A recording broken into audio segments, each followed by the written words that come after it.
Hi guys. So last lecture में हमने hyper conjugation को इन डिटेल में फिनिश कर दिया था। तो इस लेक्चर में हम पढ़ेंगे एप्लीकेशंस ऑफ हाइपर कॉन्जुगेशन को। हमने ऑलरेडी एप्लीकेशन से स्टार्ट कर चुके हैं उनकी कार्बोकेटाइन की स्टेबिलिटी को डिफाइन करने के लिए, रेडिकल की स्टेबिलिटी हुई या एल्कीन की स्टेबिलिटी हुई है। हमने ये 3 एप्लीकेशंस फिनिश कर भी लिए हैं पिछले लेक्चर में। इस लेक्चर में हम क्या है, एक और एप्लीकेशन को देखेंगे। सो हमको मेनली ये 4 एप्लीकेशंस पढ़नी है, जिसमें से हम ये जो फर्स्ट है stability of carbocation, free radical and alkenes, इसको ऑलरेडी कवर कर चुके हैं। जो सेकंड है हीट ऑफ हाइड्रोजनेशन, इसको हम इन डिटेल में देखेंगे, ये काफ़ी इम्पोर्टेंट टॉपिक है। फिर डायपोल मोमेंट किस तरह से हाइपर कॉन्जुगेशन किस तरह से डायपोल मोमेंट को डिसाइड करता है, ये भी देखेंगे। और लास्ट में देखेंगे इलेक्ट्रॉन डेंसिटी इन रिंग्स, ये भी काफ़ी इम्पोर्टेंट है। पूरा एरोमेटिक सब्सटीट्यूशन इसी चीज़ पे बेस्ड होता है, तो इसको हम थोड़ा सा और डिटेल में देखेंगे। सबसे पहले स्टार्ट करते हैं हम हीट ऑफ हाइड्रोजनेशन को, और फिर लास्ट में कुछ मिक्स्ड क्वेश्चंस भी लगा लेंगे। सबसे पहली बात कि हम हीट ऑफ हाइड्रोजनेशन को क्यों पढ़ते हैं हाइपर कॉन्जुगेशन में। इसका सिंपल आंसर है कि ये जो टॉपिक है ये एक प्रैक्टिकल टॉपिक है, एक्सपेरिमेंटल टॉपिक है। ये डायरेक्ट एविडेंस देता है हाइपर कॉन्जुगेशन के होने का। कैसे, वो हम देखेंगे। अब ये किस किस चीज़ पर डिपेंड करती है हीट ऑफ हाइड्रोजनेशन, और ये होती क्या है। जैसे कि दिख रहा है नाम में हाइड्रोजनेशन, इसका मतलब क्या हो सकता है, हाइड्रोजन का ऐड होना, यानी हाइड्रोजन कहीं ना कहीं ऐड होगा। हाइड्रोजन जनरली कहाँ ऐड होता है, जनरली एल्कीन्स की रिएक्शन होती है। तो लेट्स सपोज कि मैंने कोई एल्कीन ली, उसकी रिएक्शन मैंने हाइड्रोजन से करवाई। अब जनरली क्या है, गैसेस फॉर्म में होती हैं, जो हाइड्रोजन होती है वो गैसेस फॉर्म में होती है, तो कैटलिस्ट का यूज़ करते हैं हम। कोई भी विल्किंसन कैटलिस्ट या कोई भी नॉर्मल कैटलिस्ट। तो अब होगा क्या, ये एडिशन रिएक्शन शो करेगा, तो क्या है, ये जो हाइड्रोजन है वो ऐड हो जाएगी। ठीक, अब इस रिएक्शन को आप ध्यान से देखो, ये क्या था, पाई बॉन्ड था। जनरली पाई बॉन्ड्स कैसे होते हैं, वीक होते हैं। ये क्या बन गया, पाई बॉन्ड टूट के एक 2 सिग्मा बॉन्ड बन गए। 2 सिग्मा बॉन्ड, एक पाई से 2 सिग्मा बन गए। इसका मतलब क्या है, ये बॉन्ड टूटा है तो इसको तोड़ने में कुछ एनर्जी रिक्वायर्ड होगी, और ये 2 बॉन्ड बने हैं तो इन जब ये बने होंगे तो कुछ एनर्जी रिलीज़ हुई होगी। अब चूंकि जो सिग्मा बॉन्ड होता है वो स्ट्रॉन्ग होता है, तो जो निकलने वाली एनर्जी होगी वो हमेशा ज़्यादा होगी इसको तोड़ने वाली एनर्जी से। तो हमेशा कुछ एनर्जी, डेल्टा एच एंथैल्पी बोलते हैं हम इसको, या हीट भी बोल देते हैं, कुछ एनर्जी निकलेगी। ठीक है, अब हमको देखना है ये कब ज़्यादा निकलेगी, कब किससे कम निकलेगी। तो हम क्वांटिटेटिवली तो इसको हम नहीं पता कर रहे अभी, हम देखते हैं क्वालिटेटिवली कि कंपैरिजन करके कि कौन सी एल्कीन में ज़्यादा होगी, कौन सी एल्कीन में कम होगी। ठीक है, एक और दूसरा सिनेरियो ले लूँ अगर मैं, तो अगर मैं यहाँ 2 पाई बॉन्ड लगा दूँ सपोज़, और 2 ही इसकी हाइड्रोजन से रिएक्शन करवाऊँ कैटलिस्ट के प्रेजेंस में, तो क्या होगा, यहाँ भी हाइड्रोजन ऐड हो जाएंगे। यहाँ क्या है, 2 पाई बॉन्ड थे, 1 2 और 4 सिग्मा बॉन्ड बन गए। तो ऑब्वियस सी बात है कि इसमें जो हीट ऑफ हाइड्रोजनेशन होगी वो इसके कंपैरिजन में ज़्यादा होगी।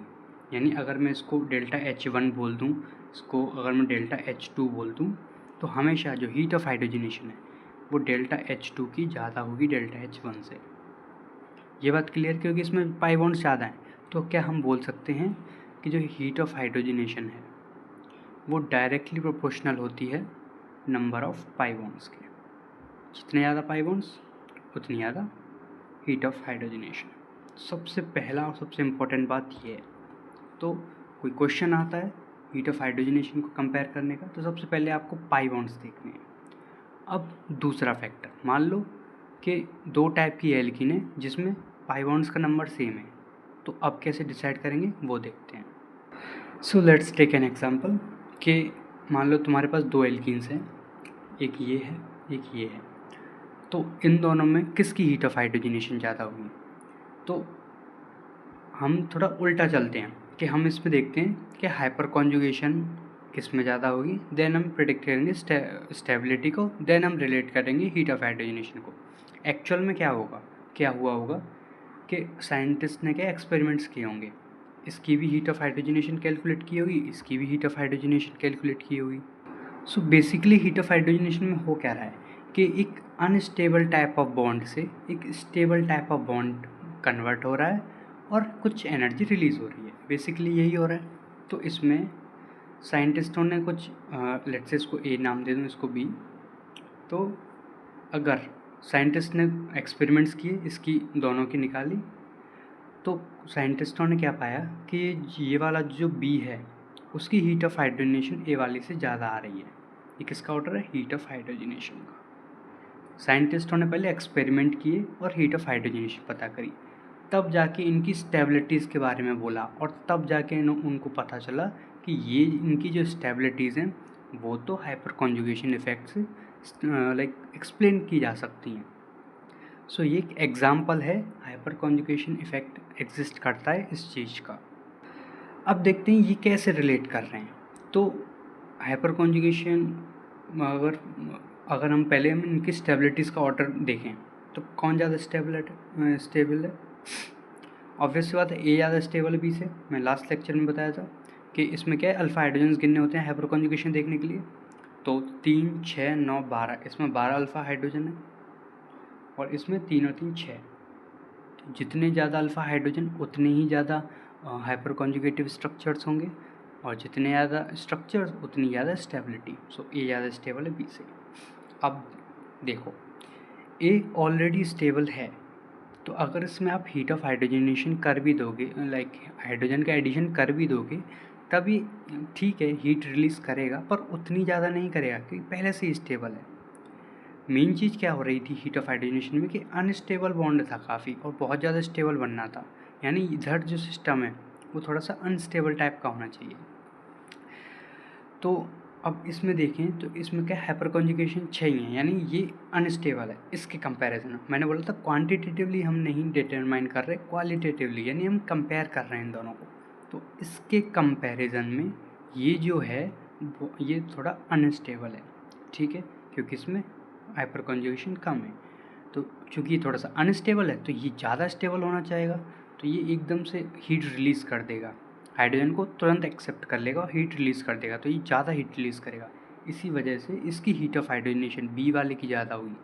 तो इस पॉइंट से हम बोल सकते हैं कि जो हीट ऑफ हाइड्रोजनेशन होती है वो इन्वर्सली प्रोपोर्शनल होती है स्टेबिलिटी के।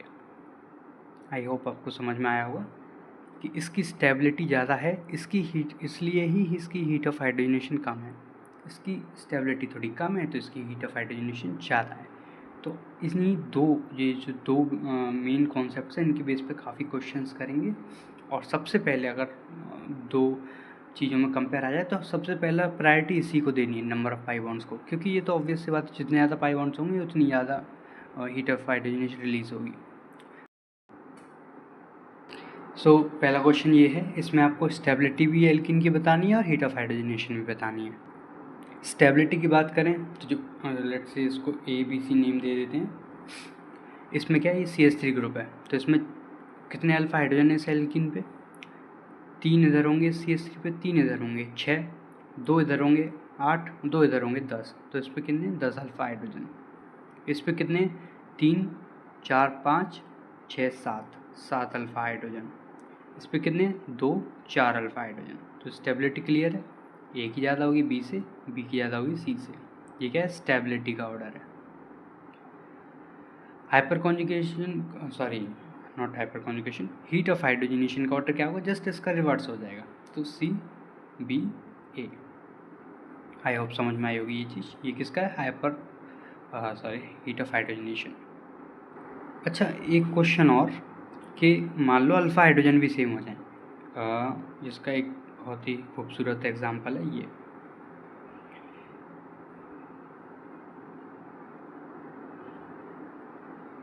ए बी, तो इसका क्या है, ये क्या है, ट्रांस एल्कीन है और ये सिस एल्कीन है। ये स्टीरियो केमिस्ट्री में भी पढ़ेंगे आप लोग कि जो ट्रांस एल्कीन होती है वो जनरली ज़्यादा स्टेबल होती है, क्योंकि सिस एल्कीन में क्या है, जो थोड़े बल्की ग्रुप होते हैं आपस में रिपल्शंस करते हैं तो ये अनस्टेबल हो जाती है, जबकि ये एंटी होते हैं एक दूसरे के तो ये स्टेबल होती है। तो चूँकि स्टेबिलिटी जो है वो ए की ज़्यादा है बी से, तो जो हीट ऑफ हाइड्रोजनेशन है वो बी की ज़्यादा होगी। इस क्वेश्चन को भी ध्यान रखना। इस क्वेश्चन का आंसर आप कमेंट बॉक्स में ज़रूर बताना कि हीट ऑफ हाइड्रोजनेशन का ऑर्डर क्या होगा, ए की ज़्यादा होगी या बी की। नहीं समझ आया तो नेक्स्ट लेक्चर में मैं इसका आंसर बता दूंगा। सो हीट ऑफ हाइड्रोजनेशन से रिलेटेड एक लास्ट क्वेश्चन ले लेते हैं।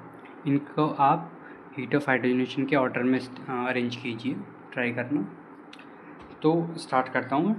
तो सबसे पहली चीज़, हीट ऑफ हाइड्रोजनेशन में क्या देखना होता है? सबसे पहली चीज़ नंबर ऑफ पाई बॉन्ड्स। इन सब में एक पाई बॉन्ड है, लेकिन इनमें 2 पाई बॉन्ड्स हैं, तो सबसे ज़्यादा स्टेबल ए होगा या बी होगा। अब इन दोनों में कैसे कंपेयर करेंगे?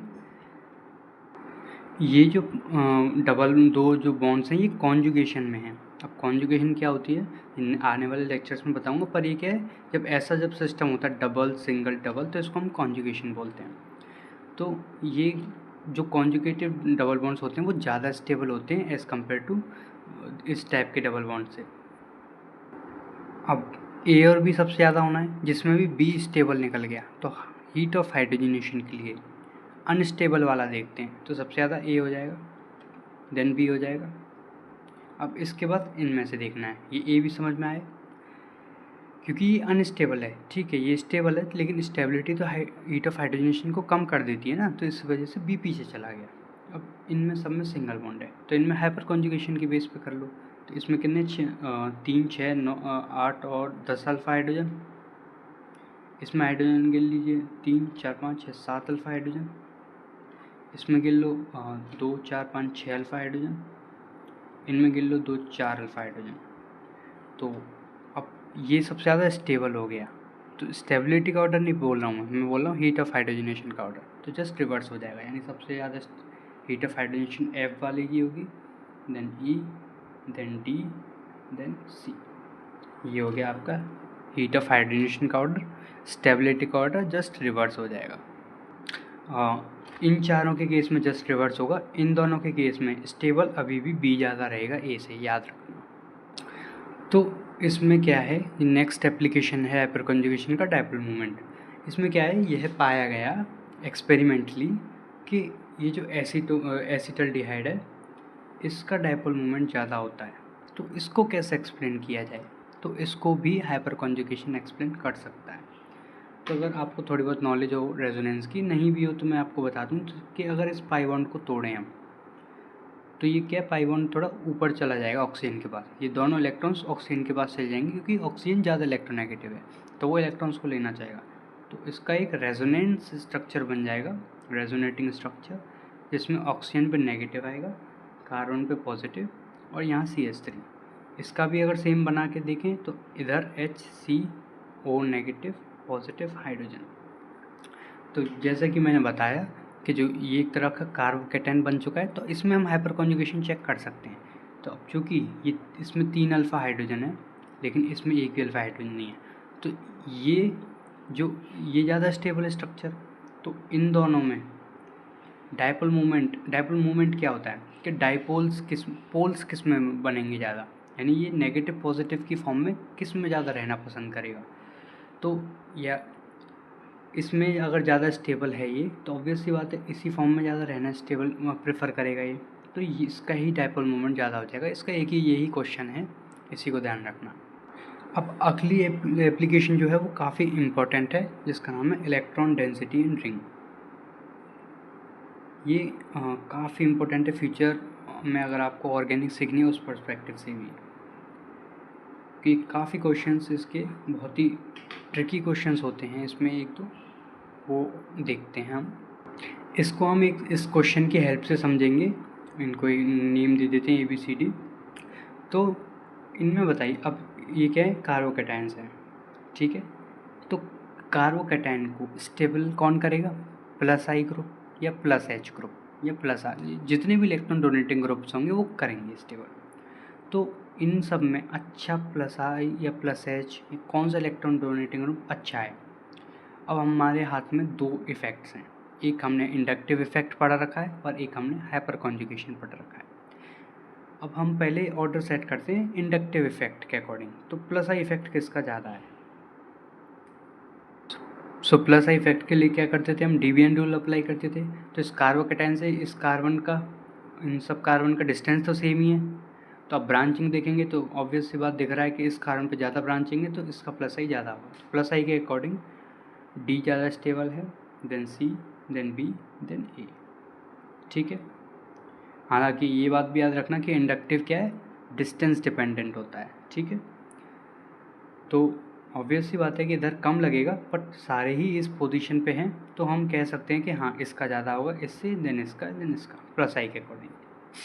प्लस एच के अकॉर्डिंग अगर देखें हम, यानी हाइपर कॉन्जुगेशन के अकॉर्डिंग, अब वो कैसे दिखेंगे? तो अगर आप इसके रेजोनेंस ड्रॉ करोगे, अब ये रेजोनेंस क्योंकि मैंने पढ़ाया नहीं है तो मैं इधर ड्रॉ नहीं करवा रहा, मैं आगे बताऊंगा इस चीज़ को। पर अगर आप रेजोनेंस ड्रॉ करोगे तो आपको पता चलेगा कि जो पॉजिटिव चार्ज है वो इधर ऑर्थो पोजीशन और पैरा पोजीशन पे आता है। ठीक है। डेल्टा पॉजिटिव आता है। तो यहाँ पॉजिटिव आने की वजह से अब ये एक तरह का कार्बोकेटाइन बन चुका है। तो जब ये कार्बोकेटाइन है तो इसका हम हाइपर कॉन्जुगेशन देख सकते हैं अल्फा हाइड्रोजन की हेल्प से, और अल्फा हाइड्रोजन sp3 होना चाहिए। तो हम इन कार्बन के हाइड्रोजन को काउंट नहीं करेंगे, लेकिन इसको करेंगे। ठीक है। तो इसके हाइपर कॉन्जुगेशन के अकॉर्डिंग यहाँ 3 अल्फा हाइड्रोजन है, तो और यहाँ कितने? 2 अल्फा हाइड्रोजन है, यहाँ 1 है, यहाँ 1 भी नहीं है। तो ऑब्वियस सी बात है स्टेबिलिटी ऑर्डर क्या आएगा? जस्ट इंडक्टिव का रिवर्स। अब ये दोनों आपस में क्लैश करके तो कौन जीतेगा? हाइपर कॉन्जुगेशन, क्योंकि ये बड़ा इफेक्ट है इंडक्टिव से। तो ये ऑर्डर गलत है, ये ऑर्डर सही है। किस चीज़ का ऑर्डर है? स्टेबिलिटी का। तो अभी इलेक्ट्रॉन डेंसिटी क्यों लिखा है फिर मैंने? इलेक्ट्रॉन डेंसिटी इसलिए लिखा है कि रिंग में सबसे ज़्यादा इलेक्ट्रॉन को कौन दे रहा है? ये वाला ग्रुप या ये वाला ग्रुप? ये, यानी इलेक्ट्रॉन डेंसिटी का ऑर्डर भी यही आएगा। सबसे ज़्यादा जो इलेक्ट्रॉन डेंस रिंग होगी वो ये होगी, देन ये, देन ये, देन ये। ठीक है। इसका आप बताइए कि किस में इलेक्ट्रॉन डेंसिटी ज़्यादा होगी, या फिर नॉर्मली कौन ज़्यादा स्टेबल होगा, कौन सा कार्बोकेटाइन ज़्यादा स्टेबल होगा? आई होप आपने अपने आंसर देख लिए होंगे। अगर मैं इसको नेम दे दूँ ABCD तो आप इसका ऑर्डर अरेंज कीजिए। तो अगर आपने यहाँ पे अगर हाइपर कॉन्जुगेशन लगा दिया तो बिल्कुल ख़त्म कर दिया क्वेश्चन को। यहाँ हाइपर कॉन्जुगेशन नहीं लगेगा। क्यों नहीं लगेगा? मैंने जस्ट अभी आपको बताया है, और मैं आगे फ्यूचर में भी बताऊंगा कि जब हाइपर कॉन्जुगेटिव स्ट्रक्चर या रेजोनेंस तुम इसके ड्रॉ करोगे तो पॉजिटिव चार्ज या तो यहाँ इसको पोजीशन को ऑर्थो बोलते हैं, ऑर्थो पे आएगा या पैरा पे आएगा, मेटा पे नहीं आएगा। तो जब मेटा पे पॉजिटिव चार्ज ही नहीं आएगा तो हम हाइपर कॉन्जुगेशन में इस मिथाइल को कैसे देखेंगे? नहीं देख सकते। तो इसमें हाइपर कॉन्जुगेशन इफेक्ट लगेगा ही नहीं, प्लस एच इफेक्ट लगेगा ही नहीं। तो क्या बचा हमारे पास? इंडक्टिव बचा। इंडक्टिव के अकॉर्डिंग जस्ट हमने देखा कि ये ज़्यादा डोनेट करता है, तो डी, देन सी, देन बी, देन ए। तो काफ़ी इम्पोर्टेंट क्वेश्चंस हैं ये दोनों ही। जस्ट पैरा से उठा के मेटा पर रख दिया ग्रुप तो पूरा ऑर्डर चेंज हो जाएगा, इलेक्ट्रॉन डेंसिटी का भी और लाइक स्टेबिलिटी का भी। तो इस क्वेश्चन को ध्यान रखना, बहुत इंपॉर्टेंट क्वेश्चन है ये। इस क्वेश्चन का ज़रा आप ऑर्डर अरेंज कीजिए, स्टेबिलिटी ऑर्डर, कौन सा कार्बोकेटाइन ज़्यादा स्टेबल है। सो अगर हम इंडक्टिव के हिसाब से अगर देखें तो इंडक्टिव किसका अच्छा है? CT3 का। क्यों ज़्यादा इसका क्यों अच्छा है? मैंने बताया था कि क्या CT बॉन्ड लेंथ कम होती है, तो जो इंडक्टिव होता है बॉन्ड लेंथ डिपेंडेंट होता है, तो इसकी कम बॉन्ड लेंथ है तो ये ज़्यादा अच्छे से इंडक्टिव कर पाएगा। तो C का ज़्यादा होगा, B से, देन A से। प्लस एच के अकॉर्डिंग, प्लस एच का मैंने बताया था कि CH3 की प्लस एच ज़्यादा होता है क्योंकि इसकी बॉन्ड लेंथ ज़्यादा होती है। हाइपर कॉन्जुगेशन में क्या होना है? बॉन्ड का टूटना है, तो जो जितना बड़ा बॉन्ड होगा वो आसानी से टूट जाएगा, तो CH बॉन्ड आसानी से टूट जाएगा। तो इसका हाइपर कॉन्जुगेशन ज़्यादा होगा, देन इससे, देन A, B, C। फिर से आपस में क्लैश कर रहे हैं तो जीतेगा कौन? Hyper conjugation. ये इफेक्ट गलत। तो फाइनल आंसर है इसका A, then B, then C। तो सिमिलर क्वेश्चन अगर मैं ले लूँ कि इसका स्टेबिलिटी ऑर्डर बताइए आप, तो यहाँ अब चीज़ें चेंज हो गई हैं। यहाँ हमें सिर्फ इंडक्टिव देखना है क्योंकि ये फिर से वही वाला केस आ गया मेटा वाला, सिर्फ इंडक्टिव। तो इंडक्टिव के अकॉर्डिंग अगर इसको नेम दे दूँ ABC तो C ज़्यादा होगा, देन B, देन A। ये क्वेश्चन भी काफ़ी इम्पोर्टेंट है, याद रखना। सो इस लास्ट क्वेश्चन के साथ लेक्चर को एंड करते हैं। इसमें आपको बताना है हीट ऑफ हाइड्रोजनेशन का ऑर्डर। सो सबसे पहले आप स्टेबिलिटीज़ का ऑर्डर कंपेयर कर लीजिए, क्योंकि ये एल्कीन्स है तो हम इसमें अल्फा हाइड्रोजन देख सकते हैं। तो इसमें अल्फा हाइड्रोजन कितने हैं? अब इसका अल्फा कार्बन ये है, तो इसमें क्या एक हाइड्रोजन है, तो एक अल्फा हाइड्रोजन है। इसमें अगर देखें तो इसमें 3, 4, 5 अल्फा हाइड्रोजन है। इसमें अगर देखें तो 1, 2, 3, 4 अल्फा हाइड्रोजन है। तो स्टेबिलिटी का ऑर्डर क्या हो गया? B ज़्यादा है C से और C ज़्यादा है A से। B, C, A, correct. ये किसका? स्टेबिलिटी का। सो हीट ऑफ हाइड्रोजनेशन का ऑर्डर हो जाएगा जिसका just reverse A, C, B। I hope ये लेक्चर आपके लिए हेल्पफुल रहा होगा। कोई भी डाउट्स या सजेशंस हैं तो कमेंट्स बॉक्स में ज़रूर बताइए। तो नेक्स्ट लेक्चर हम रेजोनेंस का देखते हैं कुछ भी। ठीक है, थैंक यू।